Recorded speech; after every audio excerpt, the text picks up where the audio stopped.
तो एक बार फिर से आप सभी का स्वागत है।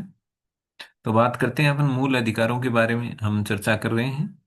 हमने ये समझने की कोशिश की कि इंग्लैंड में मूल अधिकारों की स्थिति क्या है, अमेरिका में क्या है। अमेरिका का चर्चा कर लिया हमने, इंग्लैंड का कर लिया कि इंग्लैंड में मूल अधिकार बड़े कमजोर स्थिति में है। उसका कारण भी ये है कि वहां पर कोई मूल अधिकार लिखे हुए तो है नहीं। तो जब लिखे हुए होते हैं तो वो चीजें कुछ ज्यादा स्ट्रोंग हो जाती हैं, क्योंकि हमारे पास एक तरह से साक्ष्य हो जाता है, सबूत हो जाता है कि देखो ये फलानी चीज वहां लिखी हुई है, इसलिए हम कह रहे हैं कि हमें ये हक चाहिए, वो चाहिए। तो कोई भी चीज लिखी हुई हो तो वो ठोस प्रमाण बन जाती है। फिर आपको कोई भी उससे वंचित भी करे, वो आपसे छीने, तो आप उसका आधार ले सकते हो, देखो वहां लिखा हुआ। तो ऐसा इंग्लैंड में है नहीं, तो लिखित सुविधा नहीं है, तो वहाँ मूल अधिकारों में बड़ी ही मतलब कमजोर सी स्थिति है। और दूसरा, वहाँ संसद सर्वोपरि है, इसलिए वो जो कानून बना देती है ना, उस कानून को कोई छेड़ नहीं सकता फिर। तो वहां अगर कानून बना दिया तो वो फिर कानून कानून के रूप में चलेगा ही चलेगा। आप चाहे न्यायपालिका के पास कितना ही जाओ, न्यायपालिका उसको जांच लो, उसकी व्याख्या कर देगी, अर्थ समझा देगी, मतलब समझा देगी, क्या है कैसे वो सब समझा सकती है। व्याख्याएं बता सकती है कि इसका मतलब ये है। लेकिन उस न्यायपालिका के पास पावर नहीं है कि उस कानून को रद्द कर दे, समाप्त कर दे, कैंसिल कर दे, ये नहीं। क्यों? क्योंकि वहां कानून सर्वोपरि है। अब देखते हैं आगे क्या लिखा। अब चलते हैं मूल अधिकारों का निलंबन और निर्बंधन। ये निर्बंधन से बस तो समझ में आ गया होगा। निर्बंधन का मतलब होता है प्रतिबंध, ओब्लिक सीमाएं। अपन नॉर्मली हम ये भी कह देते हैं, मर्यादाएं भी बोल देते हैं। ये आम बोलचाल की भाषा के शब्द हैं ये संवैधानिक है। ये संविधान में उल्लेखित है ये शब्द। तो निलंबन, निर्बंधन।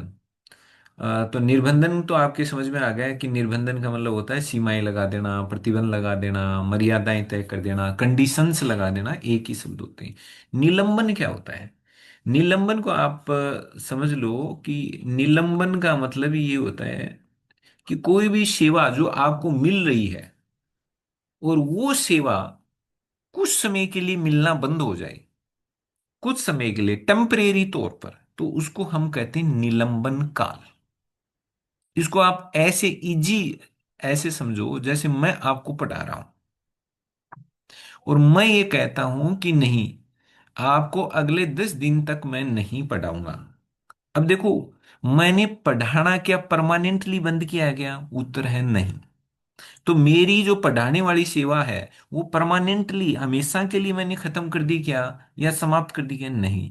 बस मैंने क्या किया है कि कुछ समय के लिए इन सेवाओं को टाल दिया है, स्थगित कर दिया है, जिसको अपन बोलते हैं ना स्थगित करना।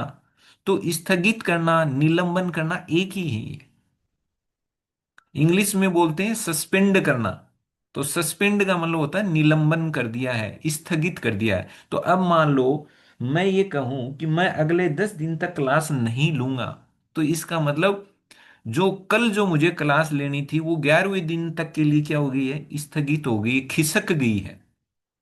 अपन कहते हैं ना, जैसे आज कोई कार्यक्रम होना है तो अपन ये कहेंगे नहीं, ये आज वाला कार्यक्रम 10 दिन बाद में होगा, ये आज वाला कार्यक्रम टाल दिया गया है। तो इसका मतलब उसको थोड़ा सा अच्छी लैंग्वेज में, औपचारिक लैंग्वेज में हम क्या बोलते हैं कि ये ऑफिशियल लैंग्वेज में हो जाता है कि आज का ये कार्यक्रम 10 दिनों के लिए स्थगित कर दिया गया है, या इसका निलंबन हो गया है, ये टल गया है, निलंबित हो गया। कितने? 10 दिन के बाद।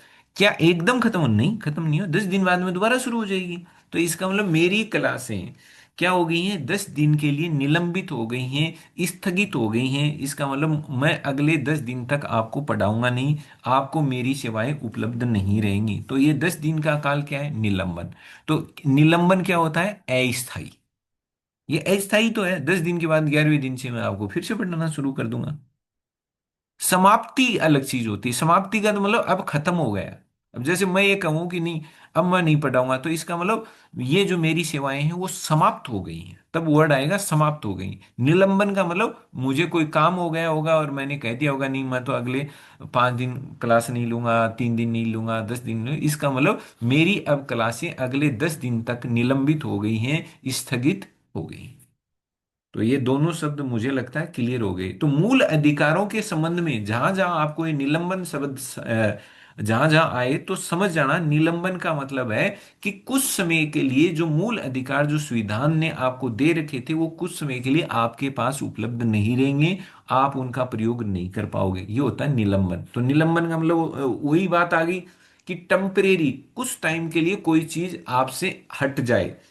जैसे मैं पढ़ा रहा हूं, मैं 10 दिन के लिए आपसे अलग हो गया कि मैं 10 दिन नहीं पढ़ाऊंगा तो निलंबन हो गया। वैसे ही मूल अधिकार आपके पास थे, संविधान ने आपको दिए हुए हैं, संविधान में लिखे हुए हैं, बस हुआ क्या है, 5 दिन के लिए, 10 दिन के लिए, या कितने जो भी दिन आगे जो अपन कंडीशन पढ़ लेंगे, मान लो 15 दिन, 20 दिन के लिए ऐसा हो जाए कि ये मूल अधिकार आपको उपलब्ध नहीं रहे।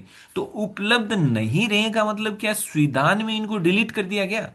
संविधान में तो है ही, संविधान में तो ये लिखे हुए हैं। जब अपन कहेंगे ना मूल अधिकारों का निलंबन हो गया है, इसका मतलब संविधान में इनको क्रॉस नहीं किया है, काटा नहीं गया है, हटाया नहीं गया है। बस जो संविधान में जो मूल अधिकार थे वो अब असलियत में तय अवधि तक आपको नहीं उपलब्ध रहेंगे। आप ये नहीं कह सकते कि ये मेरा अधिकार है और मैं इसको काम में लूंगा, मैं इसको प्रयोग में लूंगा, नहीं। क्यों? क्योंकि अधिकारों का क्या हो गया है, निलंबन हो गया है। इसका मतलब अधिकार अब आपके पास नहीं रहेंगे। जैसे ही ये निलंबन की अवधि पूरी होगी, जैसे मान लो 5 दिन के लिए निलंबन हुआ है कि 10 दिन के लिए, जैसे ही ये अवधि पूरी होगी ये अधिकार वापस से आपको मिलना शुरू हो जाएंगे। तो निलंबन का मतलब है कि जो चीज आपके पास थी, जो अधिकार आपके पास थे, वो कुछ समय के लिए अस्थायी तौर पर आपसे दूर हो गए हैं, अब वो आपको उपलब्ध नहीं होंगे। जैसे ही अवधि पूरी होगी वापस आपको मिल जाएंगे। तो समझ लेना, निलंबन का मतलब है कोई सर्विस, कोई सेवा, कोई चीज टेम्परेरी तौर पर आपसे दूर हो जाए, वो हो गया निलंबन। हमेशा के लिए दूर हो जाए तो वो निलंबन नहीं है, वो है समाप्ति। तो इसलिए हम क्या कहते हैं, आप बार बार काम में लोगे ये शब्द कि आपातकाल में मूल अधिकारों का निलंबन हो जाता है। इसका मतलब जैसे ही आपातकाल लगता है, तो आपातकाल लगने का मतलब है देश में चीजें सामान्य नहीं है, हालात सामान्य नहीं है, चीजें बिगड़ी हुई हैं, या कोई बहुत ही मतलब देश कोई संकट में फंसा हुआ है या संकट में घिरा हुआ है। तो इसका मतलब सामान्य हालात नहीं है, सामान्य सिचुएशन नहीं है। तो स्थिति कैसी है आपातकाल की, वो हम सब पढ़ेंगे, 352, 356, 360, वो सब। तो इसका मतलब आपातकाल है। तो आपातकाल में क्या स्थिति सामान्य तो है नहीं, स्थिति तो बड़ी अब नॉर्मल टाइप की है, असामान्य स्थिति है। तो क्या ऐसे में भी आपके पास वो मूल अधिकार जो सामान्यतः आप यूज कर पा रहे थे वो अब आप यूज नहीं कर पाओगे। कब तक? जब तक कि स्थिति नॉर्मल नहीं हो जाए। तो इसका मतलब क्या हुआ कि जब तक स्थिति नॉर्मल नहीं हो जाती तब तक जो संविधान में जो लिखे हुए मूल अधिकार हैं वो लिखे हुए तो रहेंगे ही, बस वो अब आपको वास्तविकता में मिल नहीं पाएंगे। इसका मतलब उन असामान्य स्थिति में, आपातकाल की स्थिति में उन मूल अधिकारों का क्या हो गया है, निलंबन हो गया है। जैसे ही स्थिति सामान्य हुई, आपातकाल हटा, वापिस से वही मूल अधिकार जो पहले से ही लिखे हुए थे अब वो आपको मिलना शुरू हो गए। अब आप उनका प्रयोग कर सकते हो। आपातकाल में आप ये नहीं कर सकते हो कि सर ये मेरा मूल अधिकार है और मुझे ये मतलब इसको इस्तेमाल करने नहीं दिया जा रहा है। नहीं, क्यों? क्योंकि मूल अधिकार आपातकाल में आपसे दूर हो गए हैं। तो जहां तक मेरी कोशिश थी मैंने दोनों शब्दों को आपको समझा दिया है। फिर भी नहीं समझ में आए तो इस वीडियो को आप बीच में रोक करके जैसे यूट्यूब पर आए तो इसको समझ लेना, देख लेना। क्योंकि ये शब्द आएंगे बार बार, निलंबन निलंबन निलंबन। तो कई बार अपन क्या है, अभी वो ये स्टूडेंट बहुत सारे तो कॉलेज वाले ही हैं, कॉलेज क्या ये तो कई तो बहुत मतलब एमए तक कर लिया, उनके भी फिर कई बार तो क्या होता है वो शर्म के मारे पूछते नहीं है। और हालांकि ये क्लियर नहीं होते हैं कई वर्ड, हो सकता है कईयों के क्लियर हो लेकिन कईयों के क्लियर नहीं होते हैं।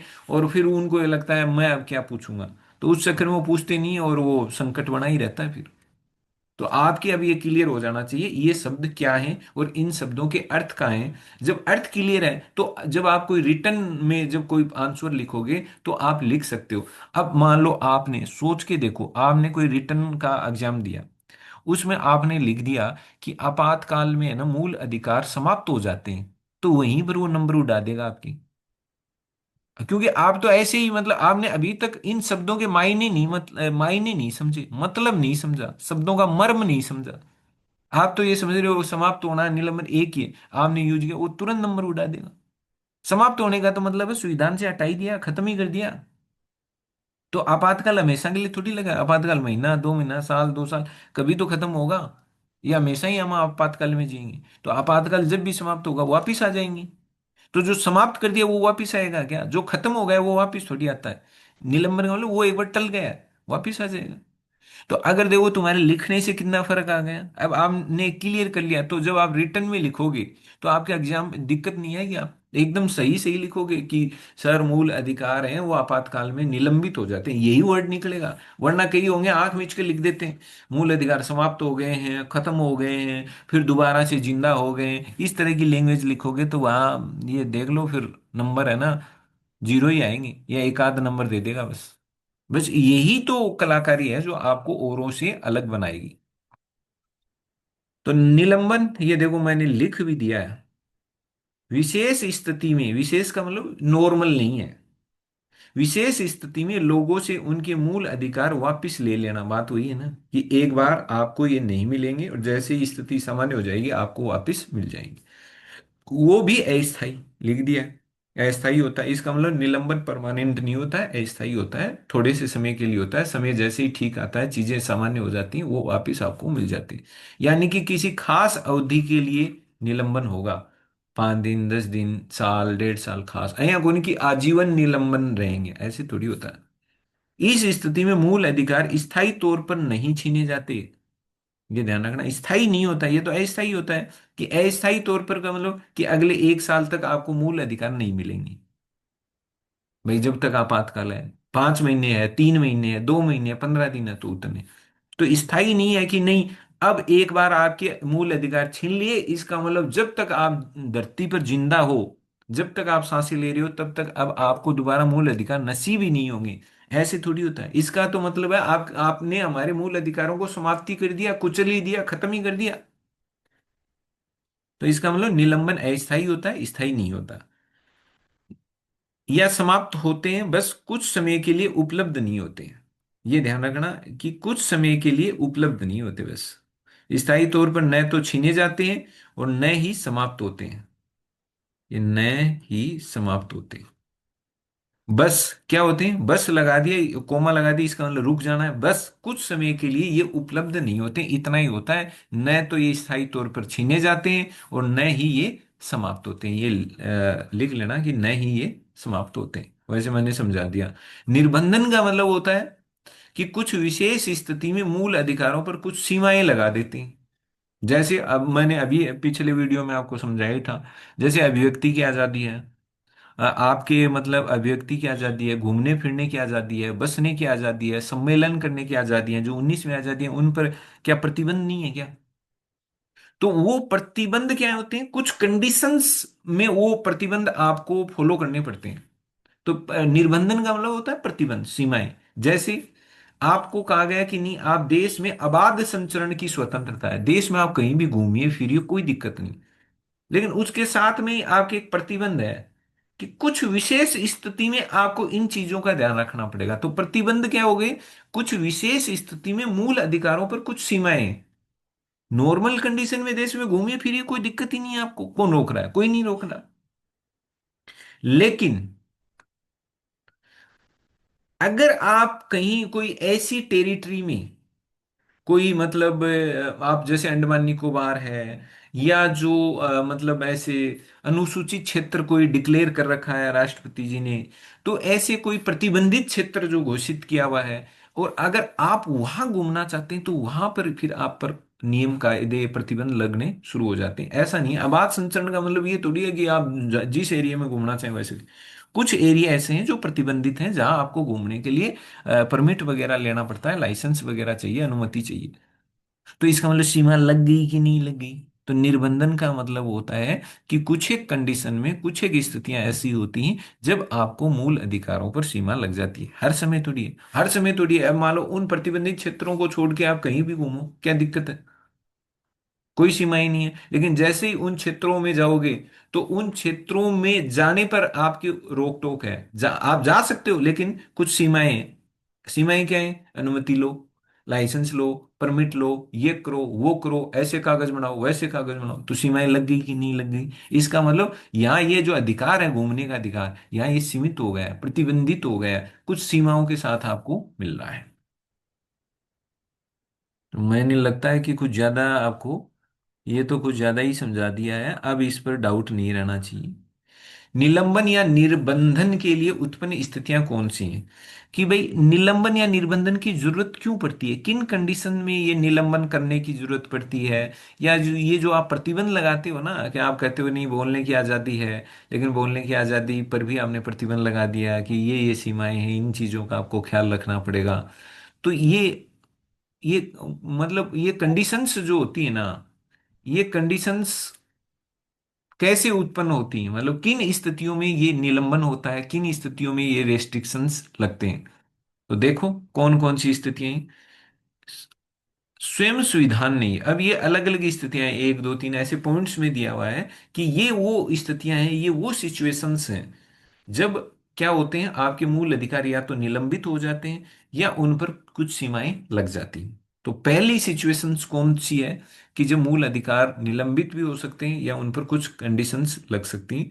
पहली तो क्या ये कह रहा है कि संविधान होता है ना, वो खुद भी, तो अलग अलग सिचुएशन, मतलब अलग अलग सिचुएशन हो सकती है ना, अलग अलग सिचुएशन के हिसाब से अलग अलग प्रतिबंध भी लग सकते हैं, अलग अलग सिचुएशन में निलंबन भी हो सकता है। तो पहली सिचुएशन तो ये कहता है कि कोई और कोई सिचुएशन उत्पन्न ही नहीं होती, खुद संविधान ने ही बहुत सारे ऐसे मूल अधिकार हैं जिनको सीमित किया हुआ है, उन पर प्रतिबंध लगाए हुए हैं। जैसे जो आपका 19 नंबर है ना, 19(1) में ए से जी तक, ऐप को छोड़ दो आप, इसमें ए से जी तक स्वतंत्रताएं दी हुई हैं।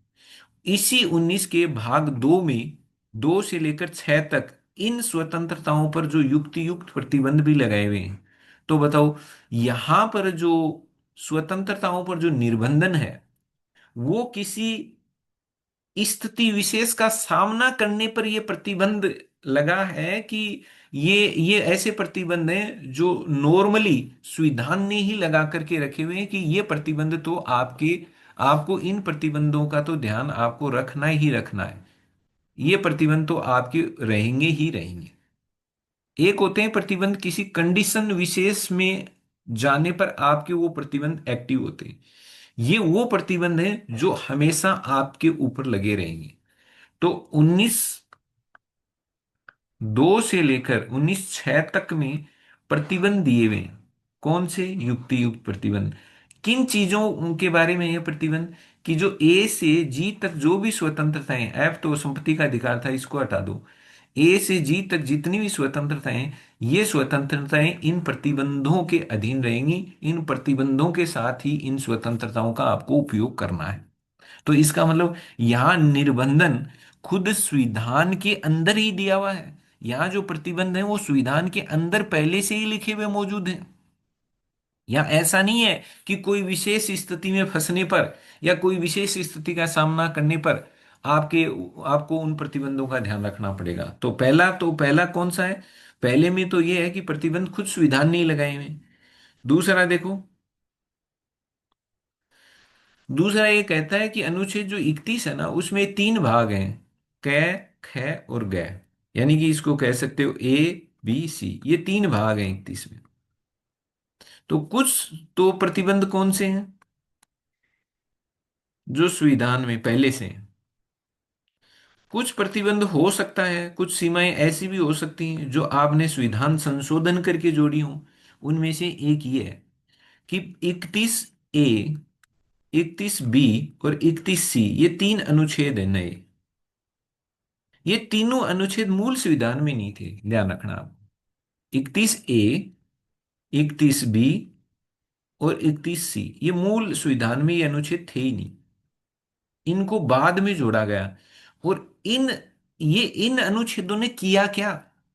इन अनुच्छेदों ने अधिकारों पर कुछ सीमाएं लगाने का काम किया, उन उनको एक तरह से उन अधिकारों को घेरने का काम किया है, सीमाएं लगा दी कि इससे बाहर नहीं जा सकते, ये एक प्रतिबंध लगा दिया कि ये कर सकते हो, इससे बाहर नहीं कर सकते।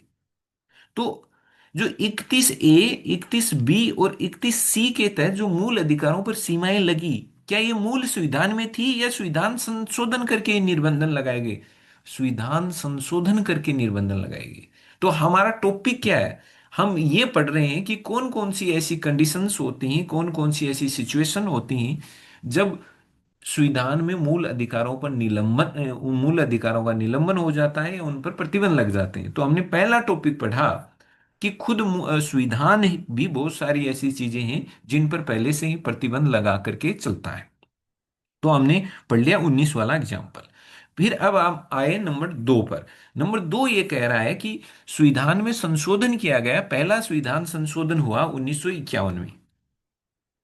और ये जब संशोधन हुआ तो इससे एक तो अनुच्छेद जोड़ा गया 31A, 31 के जस्ट नीचे। फिर एक जोड़ा गया 31B। ये दो नए अनुच्छेद आ गए, ये आए। और एक 25वें संविधान संशोधन से आया था 31C। तो सी एक बार बाद में बात करेंगे, पहले पहले की बात कर लेते हैं। तो जो पहला संविधान संशोधन हुआ उसे दो नए आर्टिकल आ गए, 31 के अंदर जोड़ दिए गए। ठीक है। तो अब क्या हुआ, इन आर्टिकल्स ने किया क्या? क्या इन आर्टिकल्स ने किसी को मूल अधिकार दिए क्या? भाई 31, 31 के अंदर है तो। भाई 31, 31A, 31B, इसका मतलब ये है तो 31 के ही भाग है। हाँ, अलग अनुच्छेद है क्योंकि कैपिटल में है ए, कैपिटल में भी है, इसका मतलब है अनुच्छेद अलग है, लेकिन 31 के जस्ट नीचे ही रखेंगे इनको, क्योंकि ये 31 का ही हिस्सा है, 31 से ही मिलते जुलते हैं। इसलिए अपन ने क्या किया, 31 लगा करके ही, भाई पहला 31 था, फिर हमें ये लगा कि दो नए अनुच्छेद जो 31 से ही जुड़े हुए हैं, 31 से ही लिंक्ड हैं वो, उनका संबंध 31 से ही है, उनकी जो भाषा है, उनके जो अर्थ निकलेंगे, या जो हम नया जो अनुच्छेद जोड़ने जा रहे हैं वो 31 से ही उसका लेना देना है, उसको कनेक्ट है वो 31 से। तो हमने क्या किया, जब आप इसी में ही आपको कोई नई लाइन जोड़नी होती तो आप जोड़ देते 31A, B, C ऐसे। लेकिन आपको तो पूरी की पूरी चार पांच लाइनें एक साथ नई की नई लानी थी, पहले वाली लाइनों में फिर बदल, तो हमने कहा 31A ले लो, 31B। तो हैं तो ये 31 के ही, लेकिन गिने क्या जाएंगे, तीन अलग अलग अनुच्छेद हो गए, एक दो तीन ऐसे। फिर 31C आ गया। तो क्या ये मूल अधिकारों का भाग नहीं है क्या? 12 से लेकर के 35 तक जितने भी अनुच्छेद हैं वो सारे मूल अधिकार हैं। तो इसका मतलब 31A और ये 31B, अपने को ऐसा लग रहा है कि ये जो मूल अधिकार हैं और ये हमें पहले संविधान संशोधन करके ये हमें दिए गए होंगे। ऐसा नहीं है। ये जो 31A और जो 31B जो जोड़ा गया था ना, ये मूल अधिकार दे नहीं रहा था, ये तो मूल अधिकारों के कान खींच रहा था। ये जो जोड़े गए थे ना, ये 31A और 31B जो अनुच्छेद जोड़े गए थे, ये इसने तो क्या हुआ, मूल अधिकारों पर कैंची चलाई थी, सीमाएं लगाने का काम किया, उनको प्रतिबंधित करने का काम किया था 31A और 31B ने। इसका मतलब कहना क्या चाह रहा हूं कि जो सीमाएं हैं, जो प्रतिबंध है, जो मूल अधिकार हैं, वो मूल संविधान में भी कुछ सीमाओं को, कुछ प्रतिबंधों को मूल संविधान से भी रखा गया, मूल संविधान में भी रखा गया। और फिर कुछ सीमाएं बाद में समय समय पर जैसे जैसे जरूरत महसूस हुई तो कुछ संविधान संशोधनों द्वारा भी कुछ नई नई सीमाएं, नए नए प्रतिबंध जोड़े गए।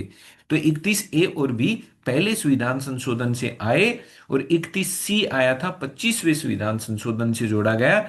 और इन्होंने क्या किया, इन्होंने मूल अधिकारों पर सीमाएं लगाई। क्या सीमाएं लगा दी कि भाई जो भूमि सुधार का जो सबसे बड़ा विषय था उस समय जब देश आजाद हुआ था, तो भूमि सुधार एक बहुत बड़ा विषय था कि हमें भूमि सुधार करना है। कि किसी के पास 1,000 बीघा जमीन है, किसी के पास मतलब 1 बीघा भी नहीं है, उसके पास वो तो भूमिहीन है, तो वो बेचारा भूख मर रहा है। 1,000 बीघा जमीन वाला मजे कर रहा है, आराम कर रहा है, उसके वहां लोग खेती करते हैं, अनाज पैदा करते हैं, और उसको घर बैठे ही अनाज मिल रहा है, वो पैसे कमा रहा है, मजे ले रहा है जिंदगी के। और एक है जिसके पास जमीन 1 बीघा भी नहीं है, वो दूसरों के यहाँ खेती कर रहा है। तो इस तरह की बड़ी खामियां थी। और इनको दूर करने के लिए जब भूमि सुधार वाले कानून लेके आए कि भाई इन खामियों को दूर करना है, जब इन खामियों को दूर करने वाले कानून लेके आए ना, तो ये बार बार ये जो संपत्ति का जो अधिकार था, ये बीच में अड़चन आ रहा था, रुकावट आ रहा था। क्योंकि जैसे ही ऐसे आप सुधार करने जाओ कि भाई एक व्यक्ति है वो इतनी सीमा तक जमीन रख सकता है, उससे ज्यादा जमीन होगी वो सरकार ले लेगी, एक व्यक्ति है इतनी प्रॉपर्टी रख सकता है इससे ज्यादा नहीं रख, तो फिर तुरंत लोगों के दिमाग में आता था कि सर आपने तो हमें 19(1)(f) में संपत्ति का अधिकार दे रखा है, और 31 में भी संपत्ति के अधिकार की बात की गई है। तो आप हमारे यहाँ ऐसे कैसे कर सकते हो, कैसे संपत्ति को सीमित कर सकते हो, कैसे आप हमारी संपत्ति छीन सकते हो, कैसे सरकार अपने कब्जे में ले सकती है, ये तो सर गड़बड़ है ना। 19(1)(f) तो संपत्ति का अधिकार देता है, संपत्ति का अधिकार मतलब हम जितनी चाहे संपत्ति रखें। संपत्ति रखना, संपत्ति को खरीदना, संपत्ति को बेचना, संपत्ति पर अपना नियंत्रण बनाए रखना, ये सारा हमारा संपत्ति का मूल अधिकार है। तो फिर जय ये मूल अधिकार आड़े आ रहा था, बीच में टांग अड़ा रहा था, रुकावट डाल रहा था, किस में? सरकार को समाजवादी कार्यों को करने में। समाजवादी कार्य का मतलब जो समाज में समानता लाए, समाज में खुशहाली लाए, समाज में बराबरी लेके आए। तो समाज में बराबरी लाने का मतलब क्या था? 1,000 बीघा जमीन वाले से आपको क्या करनी पड़ेगी? वो जमीन लेनी पड़ेगी, कम करनी पड़ेगी उसके पास, और वो जमीन भूमिहीनों को बांटनी पड़ेगी। समाज में समानता तो तभी आएगी, वरना तो क्या होगा? समाज की 1,000 बीघा का मतलब है समाज के अधिकांश संसाधन 1,000 बीघा जमीन पर वो कुंडली मार के बैठा हुआ, वो जिंदगी मजे से जी रहा है, वो ऐश कर रहा है, और बेचारे बाकी के जो लोग हैं 1,000 आदमी, इन 999 आदमियों के पास एक बीघा जमीन भी नहीं है, एक व्यक्ति के पास 1,000 है। तो लाइफ में सारे आनंद तो कौन ले रहा है? वो ले रहा है, क्योंकि सारे संसाधन उसके पास है, और वो बेचारे औरों की हालत खराब है। तो भूमि सुधार का मतलब है वो जमीन बांटो, भूमिहीनों को बांटो, ताकि वो भी अच्छा एक गरिमामय जीवन यापन जी सके, क्योंकि संसाधन होंगे तो उसमें उगाएंगे, कमाएंगे, खाएंगे, तभी तो अच्छा जीवन जी पाएंगे। तो जब ये भूमि सुधार करना शुरू हुआ, तो भूमि सुधार करने का मतलब है कि आप नीति निर्देशक तत्वों को तवज्जो दे रहे हैं, क्योंकि नीति निर्देशक तत्व क्या कहते हैं? ये कहते हैं कि भाई हमें समाजवाद की ओर बढ़ना है, समाज में समानता लेके आनी है, ये जो संसाधनों का जो असमान जो वितरण है ये नहीं होना चाहिए। इससे क्या होता है? समाज में शोषण की मतलब टेंडेंसी, शोषण की प्रवृत्ति पैदा होती है। इससे समाज में शोषण बढ़ता है, क्योंकि एक व्यक्ति के पास बहुत सारा पैसा है, बहुत सारा जमीन है, जायदाद है, एक के पास कुछ नहीं है, तो वो व्यक्ति फिर औरों का शोषण करना शुरू कर देता है। इसलिए हमें समाज में क्या लेके आनी है? समानता लेके आनी है। जो भी संसाधन है उनका जो संकेंद्रण हो गया है, मतलब जो संसाधन जो कुछ एक व्यक्तियों के हाथ में ही आ गए हैं, हमें उनसे लेकर के वो सबको बांटने पड़ेंगे। कुछ एक लोगों के पास सारी संपत्ति नहीं होनी चाहिए। तो जब सरकार ने समाज में जब समाजवाद लाने की कोशिश की, समाज में समानता लाने की कोशिश की, और समानता लाने का मतलब है कि आप नीति निर्देशक तत्वों को लागू करोगे, क्योंकि नीति निर्देशक तत्व बनाए ही इसलिए गए थे ताकि उनको लागू करके हम समाज में समाजवाद ला सकें, समानता ला सकें, भाईचारा ला सकें, और ताकि सभी को एक अच्छा जीवन जीने का मौका मिल सके। तो जब ये भूमि सुधार की कोशिश की गई, नीति निर्देशक तत्वों को लाने की कोशिश की गई, तो ये दोनों दोनों का मतलब ही क्या था? कि आप समाज में समानता के लिए प्रयास कर रहे हो। जैसे ही आप समानता के लिए प्रयास करने जाते तो लोगों के कान खड़े हो जाते थे, जो भूमिपति थे, जो भूस्वामी थे, जिनके पास जमीनें अथाह जमीनें पड़ी थी, क्यों? पहले का जमींदारी सिस्टम था। तो वो तुरंत क्या करते थे? पैसा टक्का था ही, कोर्ट में चले जाते थे, कहते थे सर देखो, आपने मूल अधिकारों की हमें गारंटी दे रखी है, सुरक्षा दे रखी है कि कोई व्यक्ति आपके मूल अधिकारों को छीनेगा नहीं, छीनेगा तो हम बैठे हैं ना, आप हमारे पास आओ। तो देखो सर, हम तो आगे, संपत्ति का अधिकार आपने ही हमें दिया था, संविधान ने ही हमें संपत्ति का अधिकार दिया था, सरकार है कि हमारे संपत्ति के अधिकार को सीमित कर रही है, छीन रही है, ऐसा कैसे हो सकता है? सर आपने हमें गारंटी दी थी कि अगर कोई आपके अधिकारों को कोई हाथ भी लगाए, कोई छेड़खानी भी करे, तो आप हमारे पास आ जाना। हम आपके पास आ गए हैं सर, आप हमें बचाओ, संपत्ति के अधिकार की रक्षा करो। तो लोग पैसे वाले थे, उनको तो वैसे भी जोर नहीं आएगा जाने में, पैसा है, वकील कर सकते हैं वो। गरीब आदमी तो 5 बार सोचे, तो वो चले जाते थे। तो इस तरह से जैसे ही सरकार कोई गरीबों के लिए, कमजोरों के लिए, या भूमिहीन किसानों के लिए, खेती करने वालों के लिए इस तरह के जो भूमि सुधार के काम करती, या समाज का जो कमजोर तबका था उनके उत्थान के लिए कोई इस तरह का कदम उठाती, तो आपको पता है ये वाला बीच में अड़चन आता था, ये संपत्ति वाला अधिकार। तो सरकार ने सोचा यार ये तो पंगा हो गया, हम कुछ ऐसा करने जाते हैं समाज में, इस तरह के कुछ काम करने जाएं, हम समाज का भला करने जाएं, तो समाज का भला करने के लिए आपको ये कदम तो उठाने पड़ेंगे। कुछ एक के पास सारे संसाधन, वो उनसे लेने पड़ेंगे। और जैसे ही हम उनसे संसाधन लेने जाते हैं, वो खद फट कह देते हैं मूल अधिकार है सर, संपत्ति का अधिकार कैसे करोगे। तो अब सरकार के तो पंगा फंस गया। सरकार ने सोचा यार क्या करें। फिर ये आया, देखो 1951 में ही सरकार ने सोच लिया। आप ये सोच के देखो, 1951, 4 साल ही हुआ है देश ना आजाद हुआ है। 1951 में तो सरकार की समझ में आ गया ये ऐसे पार नहीं पड़ेगी। ये जितने भी जमींदार लोग हैं, जितने भी पैसे वाले लोग हैं, जितने भी आपके भूमिपति हैं, क्योंकि उसमें भूमि का ही मसला ज्यादा था कि कुछ एक के पास ही हजारों, 1500, 2-2 हजार, 4-4 बीघा, वो 4-4 हजार बीघा तक जमीनें थी। भूमिपति थे वो, भूस्वामी। तो 1951 में ही संशोधन ले आए और 31A आया और 31B आया। और इस 31A और बी ने कहा कि कोई बात नहीं है, अब जो भी आप भूमि सुधार करने के लिए जो भी सरकार कानून बनाएगी, नियम बनाएगी, नीति निर्देशक तत्वों को लागू करने के लिए कोई भी बनाएगी, तो ऐसा करते वक्त अगर मूल अधिकारों को कोई नुकसान भी पहुंचता है ना, तो पहुंचने दो। इसका मतलब सीमा लग गई कि नहीं लग गई, कि आप 31A और बी ने कहा कि भूमि सुधारों के लिए और नीति निर्देशक तत्वों को लागू करते वक्त अगर कोई मूल अधिकारों को थोड़ी मोटी आंच भी आ जाए, मूल अधिकारों को अगर सीमित भी करना पड़े, मूल अधिकारों को थोड़ा बहुत अगर नुकसान भी हो जाए, या मूल अधिकार आपके सीमित भी हो जाएं, तो आप चैलेंज नहीं कर सकते कि सर हमारे मूल अधिकार सीमित हो रहे हैं, मूल अधिकार संकुचित हो रहे हैं। तो ऐसा नहीं हो सकता। 31A और 31B ने साफ कह दिया कि भूमि सुधारों के लिए, नीति निर्देशक तत्वों को लागू करने के लिए मूल अधिकारों को सीमित किया जा सकता है। और आप इन मूल अधिकारों के उल्लंघन के आधार पर कोर्ट का दरवाजा नहीं खटखटा सकते। कोर्ट भी अब इनको अमान्य नहीं कर सकता। कोर्ट ये नहीं कह सकता कि आपके ये कानून हमारे मूल अधिकारों को नुकसान पहुंचाते हैं, इसलिए हम आपके कानून को अमान्य घोषित करते हैं या अवैध डिक्लेयर करते हैं। ऐसा नहीं। तो कुल मिला के मैंने ये जो इतनी कहानी बताई, उससे आपके ये तो क्लियर हो गया होगा कि ये 31A और 31 जो बी हैं, यानी कै या ख बोलो हिंदी में, इन्होंने काम क्या किया था। इन्होंने मूल अधिकारों को सीमित कर दिया था। पहले मूल अधिकारों पर मान लो पहले मूल अधिकार थे कि आप संपत्ति का अधिकार ही देख लो, संपत्ति का अधिकार मूल अधिकार था कि आप कितनी भी संपत्ति रख सकते हो कुछ। अब 31A और 31B ने ये कहा कि नहीं, अगर नीति निर्देशक तत्व लागू करते वक्त, समाज में समाजवाद की स्थापना करते वक्त, भूमि सुधार करते वक्त, या समाजवाद की स्थापना के लिए कोई भी आप कदम उठा रहे हो, उस वक्त अगर संपत्ति के अधिकार को सीमित करना पड़े, उसको कम करना पड़े, तो किया जा सकता है। और अगर किसी के साथ ऐसा होता है तो वो कोर्ट नहीं आए। क्यों? क्योंकि ये संविधान में अब ये बात दर्ज कर दी गई थी कि ऐसा हो सकता है। तो एक बार फिर से आप सभी का स्वागत है। अपन बात कर रहे हैं मूल अधिकारों वाले चैप्टर के बारे में। चूंकि मूल अधिकारों का चैप्टर काफी बड़ा है, इसलिए उसके लिए बहुत सारी वीडियो क्लासेज होंगी। तो उसी क्रम में आज की भी अपनी ये वीडियो क्लास रहने वाली है।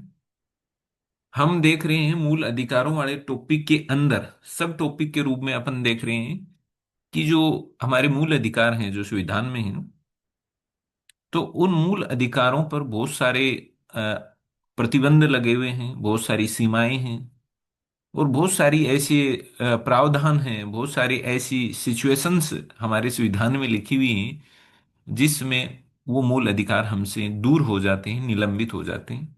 तो हम उन्हीं सारी सिचुएशंस को, उन सारी कंडीशंस को, और उन सारे चीजों को, प्रावधानों को पढ़ रहे हैं जो मूल अधिकारों पर या तो प्रतिबंध लगाते हैं या मूल अधिकारों का निलंबन करते हैं।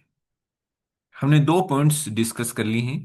पहला तो हमने उस पॉइंट्स को डिस्कस किया कि खुद 19 की जो स्वतंत्रताएं हैं, उस 19 की स्वतंत्रताओं में 19 नंबर आर्टिकल में ही कुछ युक्त युक्त प्रतिबंध लगाए हुए हैं कि कुछ एक ऐसे आधार दिए हुए हैं जिन आधारों के आधार पर आप 19 की स्वतंत्रताओं को सीमित कर सकते हैं, उन पर कुछ प्रतिबंध लगा सकते हैं।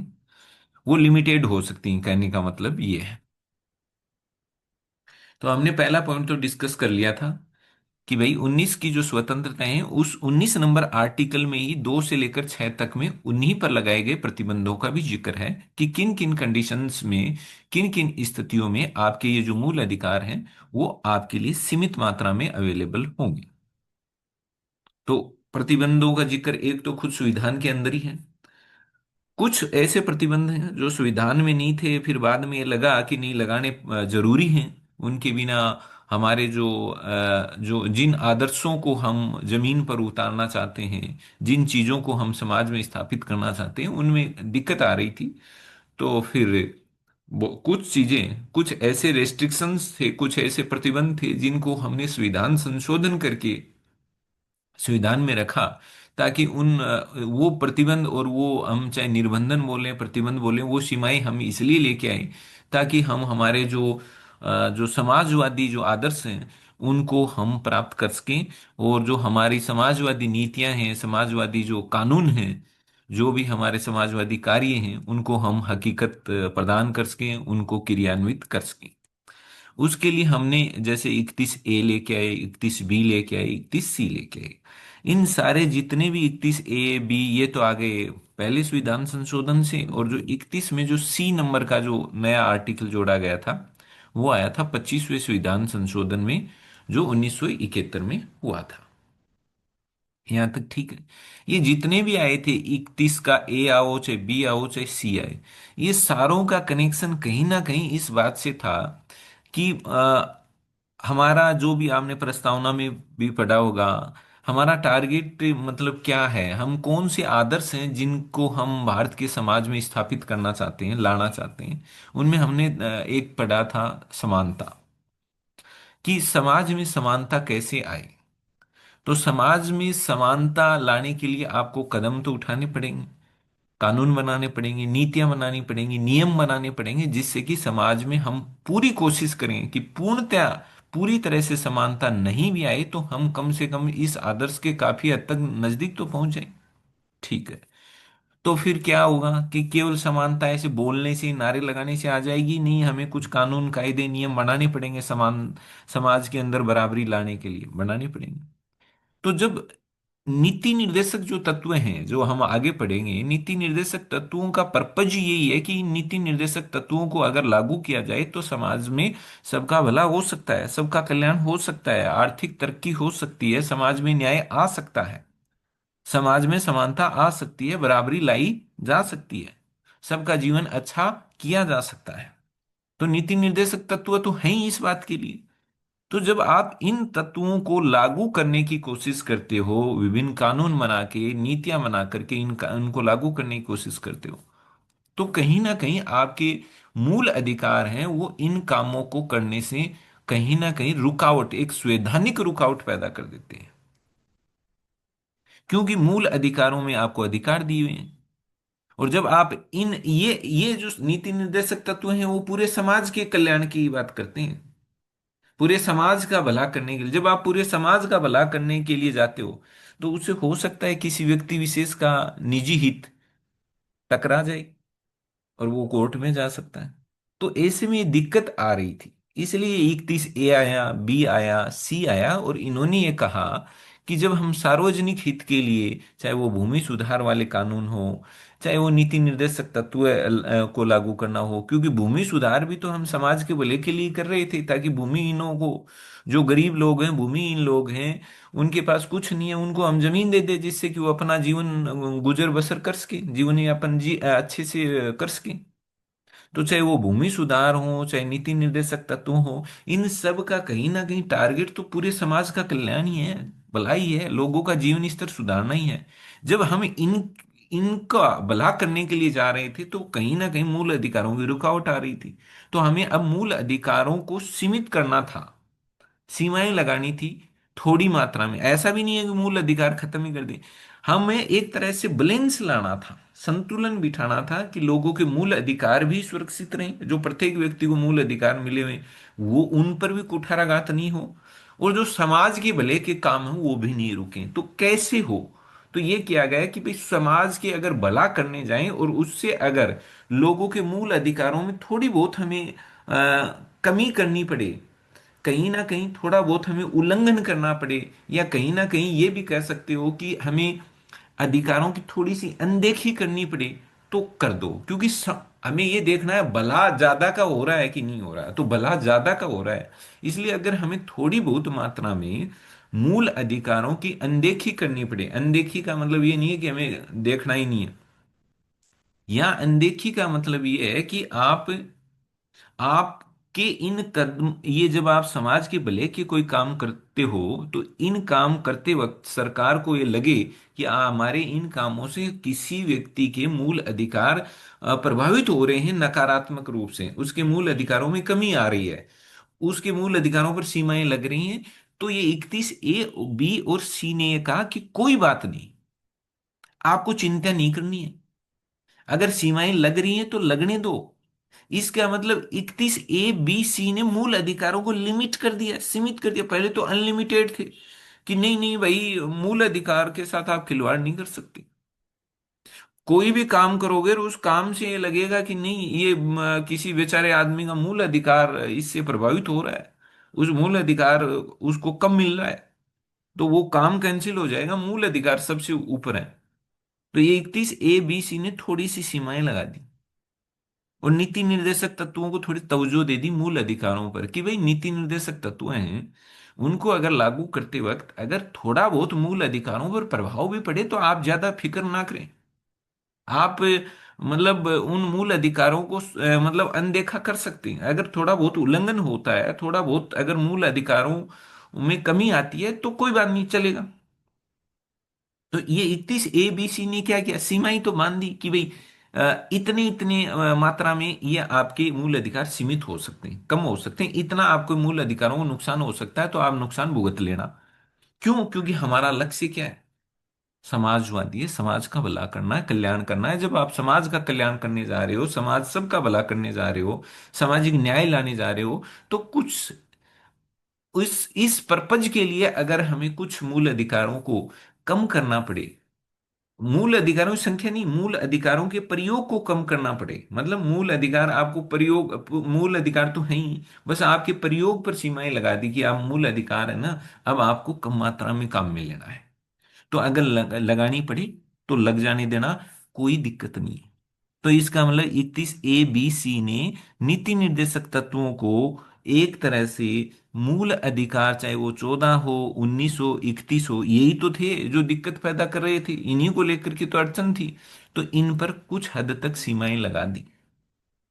अब वो 31A में क्या, बी में क्या, सी में क्या लगा दी, वो सारी बातें आगे आएंगी। बस आप तो एक, अभी तो हम यही समझ रहे हैं कि मूल कहाँ कहाँ पर संविधान में मूल अधिकारों को लेकर के कोई प्रतिबंध लगे हुए हैं, कहाँ कहाँ पर ये कहा गया है कि मूल अधिकार इन इन कंडीशन में, यानी निलंबन और प्रतिबंधों की बात संविधान में कहाँ कहाँ की गई है, कौन कौन से संविधान संशोधनों से ये प्रावधान जोड़े गए प्रतिबंध वाले और निलंबन वाले, हम उनका डिस्कस कर रहे हैं फिलहाल। तो दो बातें हो गई, अब तीसरी बात क्या थी? तीसरा टॉपिक है 33 नंबर अनुच्छेद। तीसरा पॉइंट क्या है?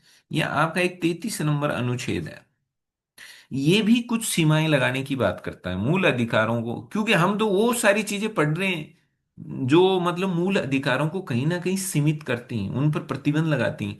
तो ये कह रहा है कि आप भूलो मत, 33 जो नंबर है ना, आर्टिकल। अब देखो, ये जब हम दोबारा आएंगे ना, 12 से स्टार्ट करेंगे, अभी तो हम क्या है इनके बेसिक्स पढ़ रहे हैं। जो 12 से 33 में चलेंगे ना, 12 से चलेंगे 35 तक वापिस, तो जो 12 से 35 तक चलेंगे तो वापिस 33 आएगा। इसलिए किसी को ये लगता है कि सर बहुत ज्यादा पेचीदा हो रहा है, थोड़ा कम समझ में आ रहा है, तो घबराने की जरूरत है ही नहीं। बस आप तो ये मान लो कि वो क्या कहते हैं कि बस ऐसे मतलब, हाँ, पढ़ना है, चाहे उसमें से आपके कितना दिमाग में जा रहा है उसकी चिंता आपको अभी नहीं करनी है। आप तो बस पढ़ते जाओ, 60%, 70%, 80% समझ में आ रहा है, दोबारा पढ़ोगे, तिबारा पढ़ोगे, फिर भी समझ में नहीं आए तो मैं बैठा हूँ, पूछ लेना। लेकिन जब ये दोबारा आएगा ना, यही आपका 31 32, तो पूरी क्लियरिटी हो जाएगी। इसलिए आप ध्यान से सुनते चले जाओ। तो 33 का हम यहां पर जिक्र क्यों कर रहे हैं, हमारा टॉपिक क्या है कि कब कब मूल अधिकार निलंबित होते हैं, कब कब उन पर सीमाएं लगती हैं, या कौन कौन से ऐसे आर्टिकल हैं जो उन पर सीमाओं की बात करते हैं। तो हम इस निलंबन और निर्बंधन वाले टॉपिक के अंतर्गत हम 33 को पढ़ रहे हैं। फिलहाल हमने 12 से स्टार्ट नहीं किया है। जब 12 से स्टार्ट करेंगे तो बीच में 33 आएगा, वापस पढ़ लेंगे, तो इससे रिवीजन हो जाएगा आपका। तो 33 क्या कह रहा है? 33 भी कह रहा है कि रेस्ट्रिक्शन लगा दो आप, यानी ये भी कुछ सीमाएं लगाने की बात करता है। किन पर? मूल अधिकारों पर। भाई सीमाएं लगाओगे तो मूल अधिकारों पर ही तो लगाने की बात चल रही है। अब ये अब बात बस आपको बस इतना सा ध्यान रखना है कि 33 में मूल अधिकारों पर सीमाएं लगाने की तो बात की गई है। बस थोड़ा सा ये देख लेना, ये सीमाएं किन लोगों के मूल अधिकारों पर लगाता है। क्या ये आम आदमी के मूल अधिकारों को भी सीमित करने की बात करता है क्या? उत्तर है नहीं। यो कर नहीं, बेचारा आम आदमी क्या है, आम आदमी तो बेचारा कमाता है, खाता है, रोटी खाई, बस ठीक है, दैट्स ऑल। उसको ज्यादा लेना देना ही नहीं है दुनियादारी से, वो तो अपना मेहनत मजदूरी करता है, पेट भरता है अपना और अपने परिवार का। उसके मूल अधिकारों वो उसको तो सही मायने में तो उसको यही नहीं ध्यान है कि मूल अधिकार कहाँ से कहाँ है, वो बस अपने जीवन में ही मशगूल है। तो अब तो किन के मूल अधिकारों पर ये सीमाएं लगाता है 33? ये ध्यान रखना है, ये रहे। आम आदमी का इसमें है ही नहीं, आम आदमी का तो कोई ज्यादा लेना देना ही नहीं। तो क्योंकि आम आदमी को आम आदमी तो मूल अधिकारों का ये तो है नहीं कि अतिक्रमण करेगा, कोई दुरुपयोग करेगा। तो ये क्या कह रहा है कि 33 ये कह रहा है कि ये जो लोग है ना, प्रतिरक्षा सेना, प्रतिरक्षा का मतलब डिफेंसिव फोर्सेस, मतलब फौज, नेवी, एयरफोर्स, थल सेना, अर्धसैनिक बल, पुलिस वाले, ये जितने भी जो सुरक्षा से जुड़े हुए संगठन हैं या संस्थाएं हैं, या जो लोक व्यवस्था यानी समाज में जो व्यवस्था है कि लड़ाई झगड़ा ना हो, शांति बनी रहे, कानूनों की पालना होती रहे, कानूनों के हिसाब से व्यवस्थाएं चलती रहे, ये जो काम कराने वाली जितनी भी संस्थाओं में काम करने वाले लोग हैं ना, उनके मूल अधिकारों को सीमित करने की बात करता है। तो अब कौन कौन है जो सुरक्षा से जुड़े हुए हैं? आपको पता है, डिफेंसेस फोर्सेस मतलब थल सेना, जल सेना, नौसेना, ठीक है। अर्धसैनिक बल, बीएसएफ, सीआरपीएफ, सीआईएसएफ, ये सारे होते हैं अर्धसैनिक बल। सेनाएं वो होती हैं जो सबसे आगे लड़ती हैं दुश्मन से, अर्धसैनिक बल होते हैं जो उनकी मदद करते हैं, यानी कि एक तरह से सेना की पुलिस होती है। सबसे आगे ये नहीं लड़ती, सबसे आगे सेना लड़ती। हाँ, अर्धसैनिक बलों को सीमाओं की रखवाली के लिए तैनात किया जा सकता है, लेकिन जब युद्ध होता है तो सेनाएं सबसे आगे होती हैं, ये पीछे होते हैं उनकी मदद करने के लिए। हो सकता है कि जैसे कोई सामग्री पहुंचानी हो, हथियार पहुंचाना हो, खाने पीने की चीजें पहुंचानी हो, और कोई दिक्कत ही आ गई तो हथियार तो उठाना, ये तो है नहीं कि इनको हथियार नहीं उठाना आता, ये तो सीमाओं की भी सुरक्षा करते हैं। शांति काल में सीमाओं पर बीएसएफ तैनात रहती है कि नहीं रहती? आपके ये राजस्थान वाले ये सब जो बॉर्डर हैं, इन पर आपने देखा हो बीएसएफ तैनात रहती है। उधर आप देखो चाइनीज बॉर्डर पर, वो आपके कौन सी होती है, आईटीबीपी। ये सब क्या है? ये अर्धसैनिक बल होते हैं। लेकिन सेना, अर्धसैनिक वो सैनिक, ये अर्धसैनिक। तो जितने भी ये सुरक्षा से जुड़े हुए जितने भी संगठन हैं, संस्थाएं हैं, और पुलिस, पुलिस का काम क्या है? सेनाएं सीमाओं की सुरक्षा करती हैं, अर्धसैनिक उनकी मदद करते हैं। और पुलिस क्या करती है? हमारे देश के अंदर की जो सामाजिक व्यवस्था है उसको बनाए रखने का काम करती है, लड़ाई झगड़े रोकती है, और समाज के अंदर शांति बना के रखने का काम उसका होता है, कानून व्यवस्था को बनाए रखने का काम उसका रहता है। तो ये जितने भी ऐसे संगठन हुए, उन संगठनों के जो सदस्य होते हैं ना, उनको एक आम आदमी की तरह मूल अधिकार नहीं दे सकते आप। दूसरा, एक आपने देखा होगा कभी, अब देखो थोड़ा डिटेल से ही पढ़ लेते हैं जब बात ही आ गई तो। आपने देखा होगा, आपने ये नाम सुने होंगे, आईबी, रो, इन पर फिल्में ही बहुत आती हैं, सुने हुए हैं क्या ये नाम आपके?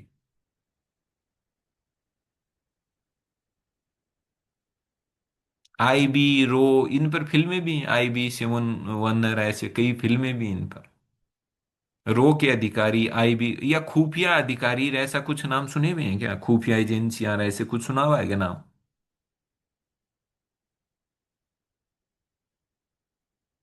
चलो। हाँ, खुफिया नाम सुना हुआ है सर। सुने हुए हैं। हाँ, खुफिया वाला सुना हुआ है। हाँ, तो अब ये देखो, सेना नाम सुना हुआ है, पुलिस सुना हुआ है, ये जितने भी होते हैं ना, आईबी, रो, ये देश की खुफिया एजेंसियां हैं। ये क्या करती हैं, इनका काम बड़ा गोपनीय तरीके से करती हैं ये अपना काम। इनके काम क्या होते हैं कि जो मतलब, एक तो होता है वो कार्य जो सबके सामने होते हैं, सबको ही पता होते हैं। ये इनका काम ऐसा होता है कि कोई दूसरे देश में आपके देश के खिलाफ क्या कोई षड्यंत्र तो नहीं रचा जा रहा, कोई साजिश तो नहीं बनाई जा रही है, क्या कोई आपका दुश्मन देश आप पर, आपके ऊपर कोई आक्रमण करने का या कोई प्लान वलान तो नहीं कर रहा है, या आपके देश के खिलाफ कोई कुछ किसी दूसरे देश में कुछ चल तो नहीं रहा है।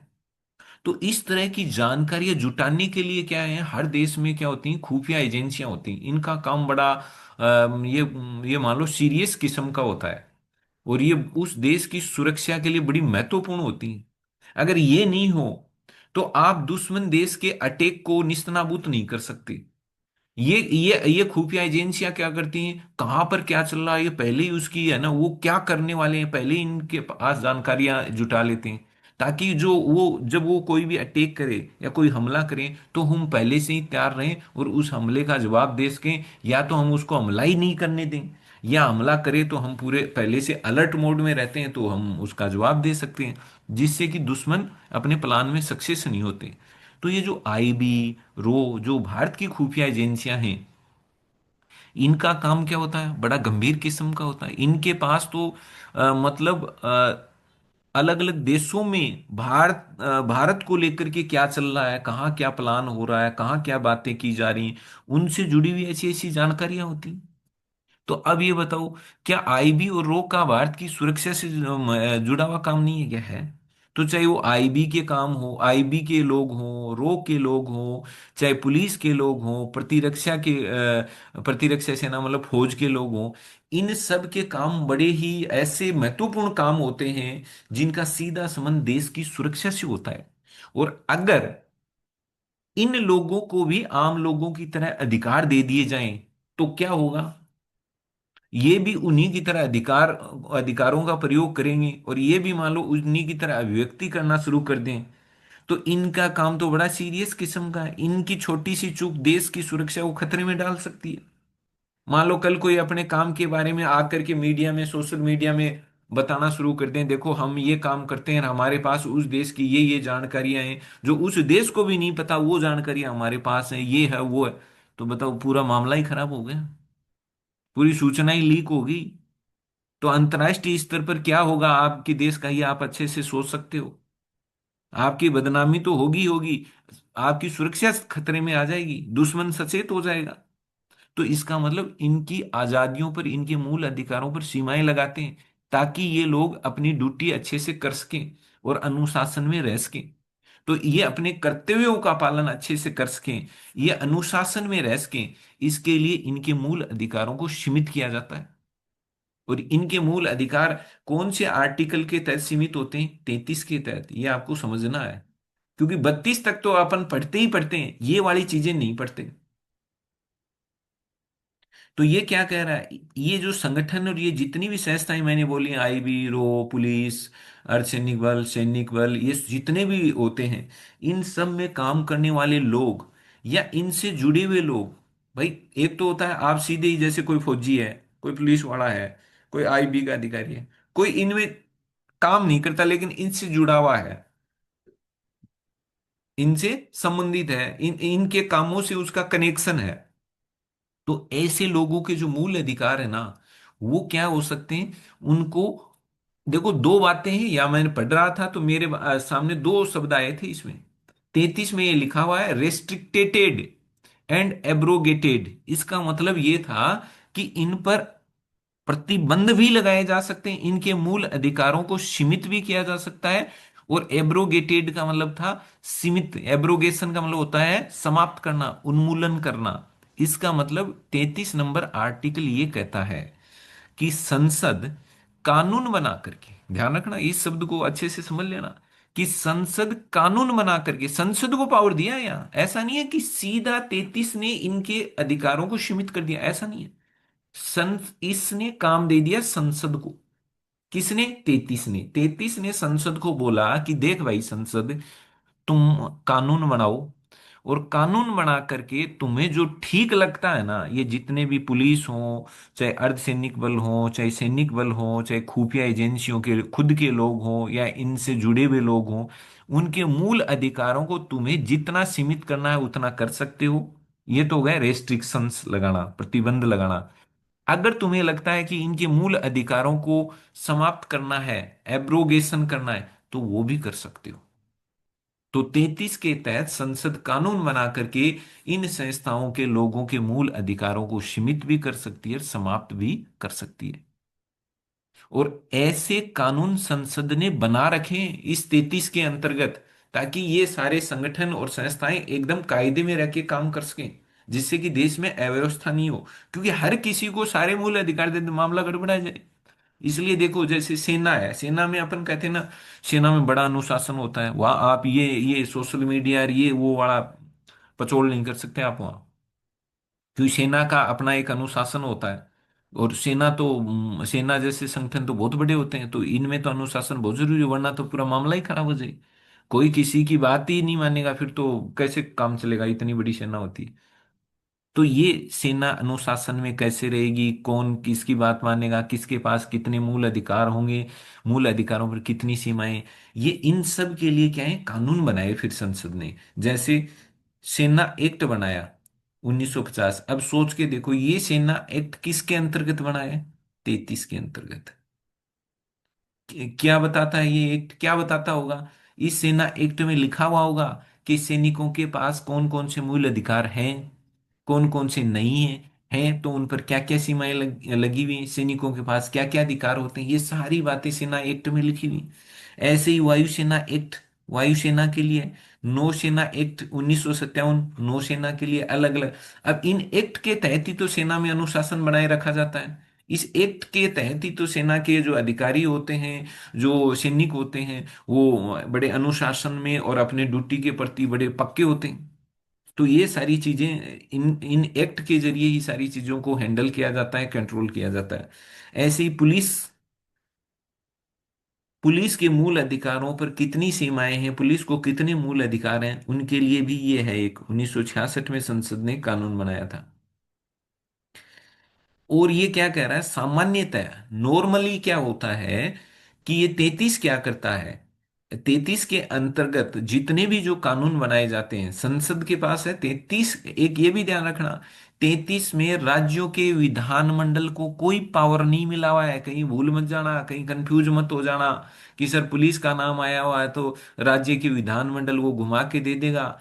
कि 33 के अंतर्गत राज्यों के विधानमंडल भी अपनी अपने अपने राज्यों की पुलिस को कंट्रोल करने के लिए कानून बना सकते हैं, और अपने अपने राज्यों की पुलिस के मूल अधिकारों को सीमित कर सकते हैं। ध्यान रखना, इसमें राज्य का नाम ही नहीं है। राज्य की विधानसभा का, विधानमंडल का, विधान परिषद का कोई नाम ही नहीं है, केवल संसद है। ये छोटी छोटी बातें हैं जहां आपको फोकस करना है, जहां और मैं आपका ध्यान दिला रहा हूं।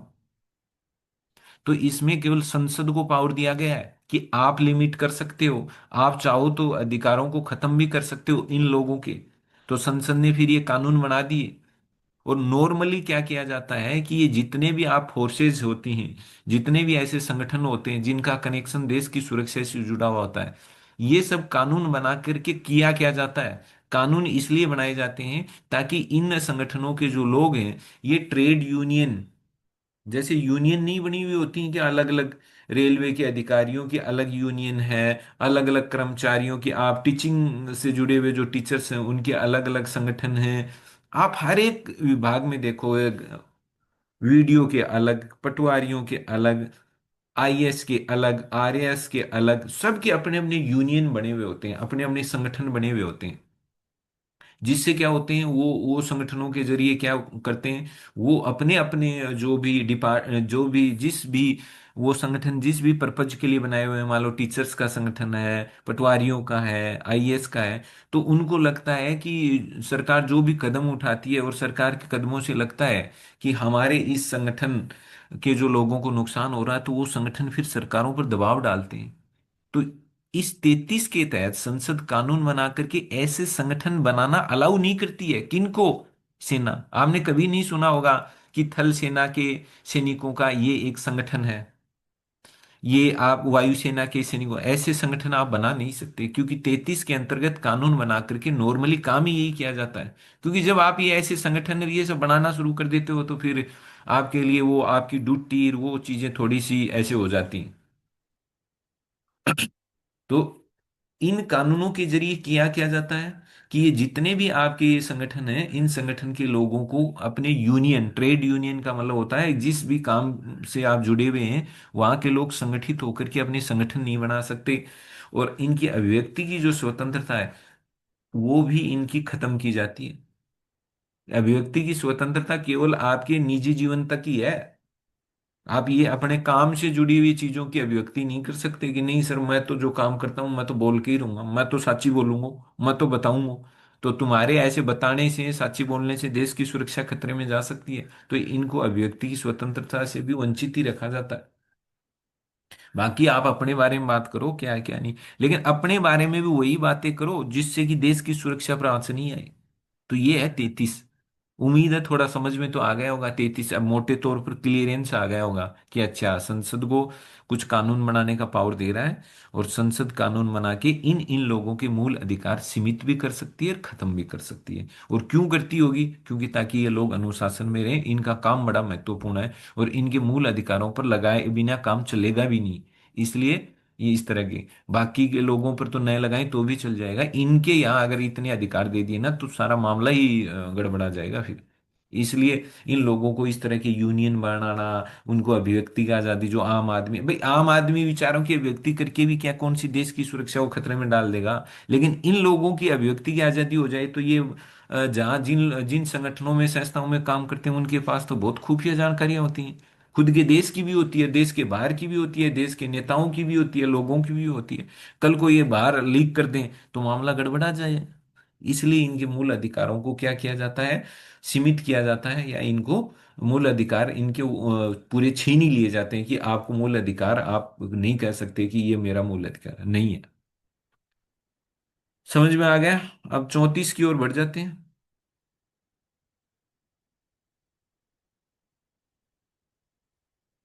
अब देखो 34, तो 33 में भी हमने देख लिया भाई, 33 भी यार सीमाएं तो लगा रहा है।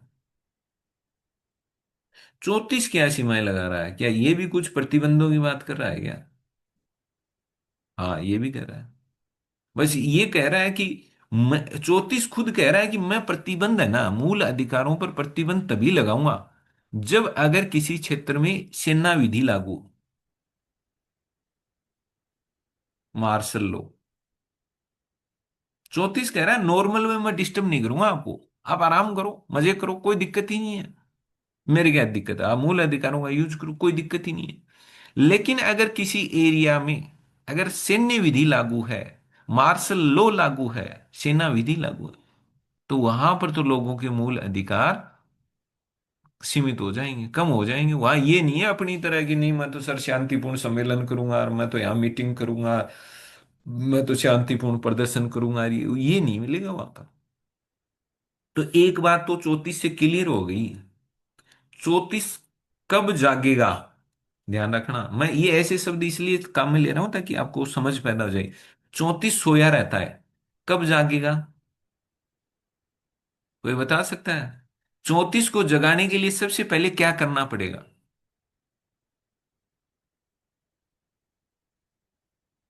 लगानी पड़ेगी। हाँ सबसे महत्वपूर्ण है ना, यही पॉइंट है, इसका मेन आधार ही यही है बस।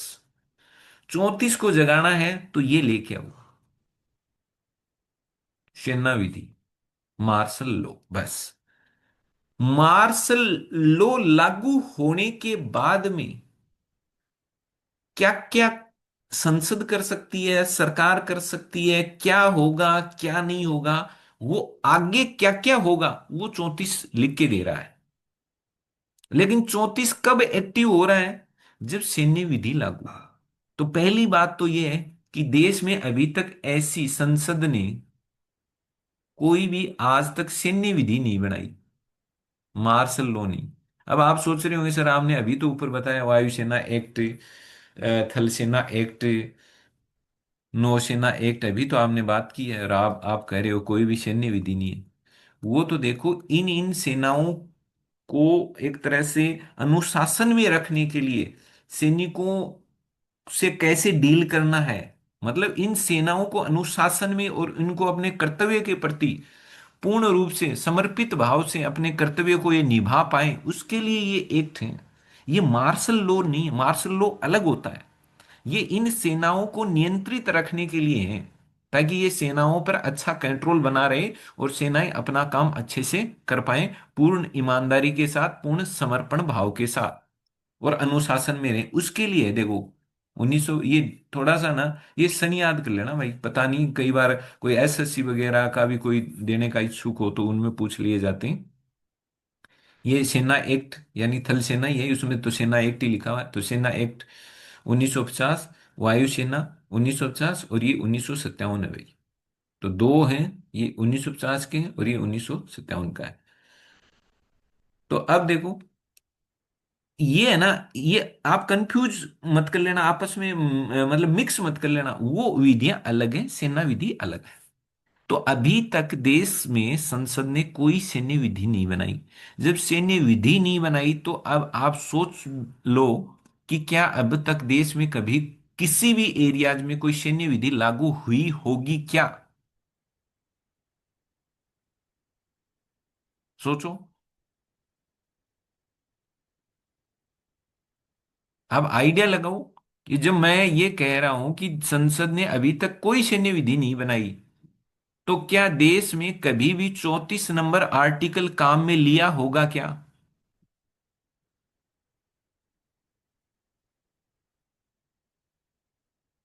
बोलो बोलो जल्दी।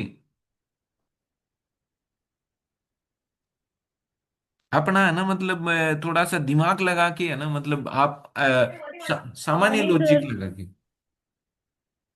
हम्म। नहीं हुआ। भाई जब कोई विधि ही नहीं बनाई तो वो विधि लागू भी नहीं हुई होगी। जब विधि बनेगी तभी तो उसको लागू करोगे। मैंने कहा कि कोई आज तक मार्शल लॉ नहीं बनाया, तो इसका मतलब मार्शल लॉ लागू नहीं हुआ। और जब लागू नहीं हुआ तो 34 कभी काम में ही नहीं आया है। तो ये ध्यान रखना है। चलो, अब 34 काम में तो नहीं आया, लेकिन अपने को तो इससे तो कोई मतलब नहीं प्रैक्टिकल में क्या हो रहा है, सिद्धांत अपने को तो ज्यादा चीजें सिद्धांतिक पढ़नी है कि संविधान क्या कहता है। काम में आया नहीं है वो बात की बात है। 34 कहता है कि जहां पर ये सैन्य विधि लागू हो जाती है, सपोज करो सैन्य विधि लागू हो गई किसी एरिया में, तो क्या होगा उस एरिया का?